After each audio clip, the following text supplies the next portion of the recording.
Question number 17. A mass and a spring is displaced from its equilibrium position. The graph represents the variation of the acceleration with displacement of the mass. Okay. Acceleration with displacement of the mass after it is released. If it is a spring and you are releasing the mass like this, what will happen? It will execute SHM. It will start vibrating and execute the SHM over here.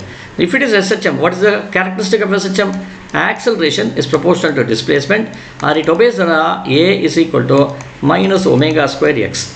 X is a vector, A is also a vector. The direction of x and direction of A are opposite to each other. See, this is your direction of x, which is positive, and this is your direction of A. See, the coordinates over here. You see, so this is negative over here. When displacement is positive, acceleration is negative. Coinciding with this, displacement is positive. Where is displacement? Displacement is negative. Acceleration is positive. So D is the right option. This cannot be the option. This is definitely not the option. This is also not the option. The reason is because these are curves over here.